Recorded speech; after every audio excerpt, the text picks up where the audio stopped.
À la fin de l'été prochain, dès le 20 septembre, Lyon redeviendra pour plusieurs mois l'une des capitales européennes, voire mondiales, de l'art contemporain, avec la 14e édition de la Biennale internationale. Une biennale qui poursuit sur le registre de la modernité. Ce sera en quelque sorte le tome 2, après l'édition 2015, déjà intitulée La vie moderne. Avec nous, Emma Lavigne, commissaire de cette Biennale 2017, et Thierry Raspail, créateur de la Biennale et directeur artistique. Bonjour à vous deux. Bonjour. Cette 14e édition, alors je ne sais pas si c'est le titre exact, mais en tout cas, on y parle de modernité et de monde flottant. Qu'est-ce que c'est que oui, effectivement, l'idée est de travailler sur notre monde, sur l'actualité, donc tout ce que vous avez montré, mais de façon peut-être un tout petit peu plus poétique. Et au cœur de la Biennale, il y a une très grande exposition qui invite des artistes du monde entier, et donc d'ici et d'ailleurs, et qui s'intitule Monde flottant. Voilà. Donc les mondes flottants, c'est l'état du monde, mais aussi dans ce qu'il a d'incertain, mais aussi de poétique, ce qui nous emmène aussi vers le rêve, l'imaginaire des artistes. Donc ça va être véritablement une sorte de grand paysage que les visiteurs vont pouvoir découvrir avec de nombreuses œuvres immersives.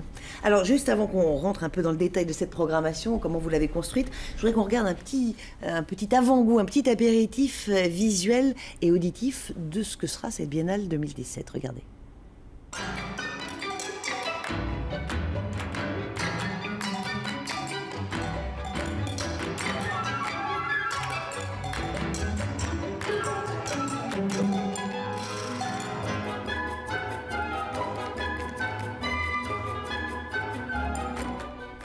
Emma Lavigne, en tant que commissaire, comment est-ce que vous avez construit cette édition? De quelle façon vous avez travaillé tous les deux? Comment vous avez choisi les artistes, les œuvres, etc. Enfin, la construction. Alors c'est vrai que Thierry Raspail m'a invité avec ce mot de moderne, et donc j'ai proposé une relecture de ce concept de la modernité en essayant de voir combien certains artistes contemporains continuent à être aussi inspirés avec certaines idées qui ont véritablement transité autour de ce concept du moderne. Donc il y aura par exemple des télescopages, ou en tout cas une porosité entre des installations d'artistes contemporains de la scène internationale et ponctuellement certains chefs-d'œuvre de l'art moderne qui seront aussi, ce qui n'est pas toujours le cas dans les biennales d'art contemporain, présents au sein de cette édition.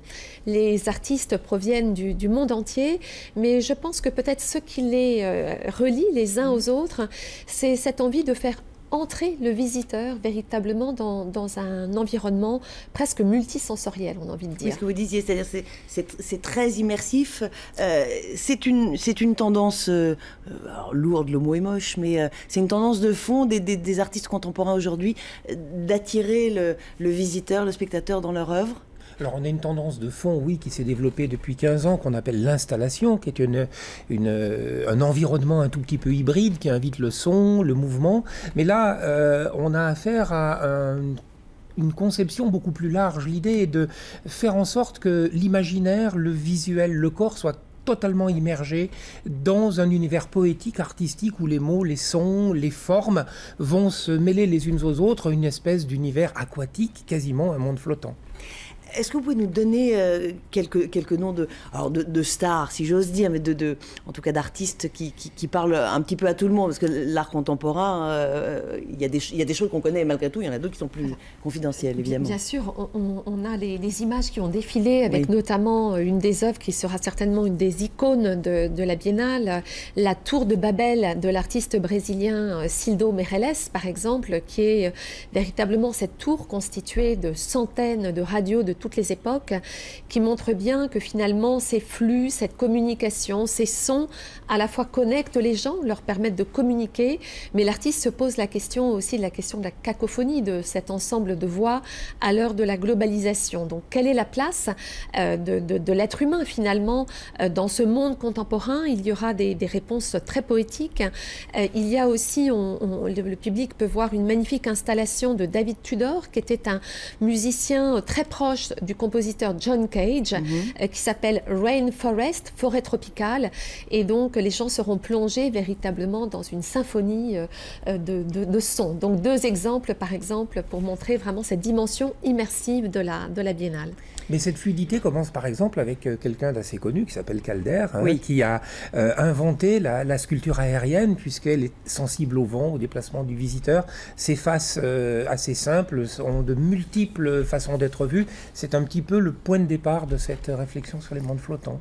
Très vite, parce que la fin du journal s'approche. En termes de lieu, cette édition 2017 innove, pas vraiment, reste sur ses points d'ancrage forts. Il y a 2 lieux essentiels qui sont la sucrière et le musée pour les mondes flottants, plus le musée d'art contemporain, plus un lieu en centre-ville, mais il y a, et c'est très important dans cette biennale, il y a plus de 10 communes qui sont en convention avec la biennale pour aller et travailler et concevoir des œuvres avec des habitants, des résidents, je ne les cite pas tous, mais ça va de Rieux à Givors par exemple, Lyon bien sûr, et puis il y a dans l'ensemble de Auvergne-Rhône-Alpes plus de 200 manifestations qui sont montées par des collectifs d'artistes, des centres d'art, qui sont à leur initiative et que nous agréons afin de tisser entre, disons, le centre qu'on pourrait imaginer être Lyon et l'ensemble de la région, quelque chose qui est véritablement le lieu du monde flottant, le lieu de l'art contemporain pendant 3 mois à Lyon.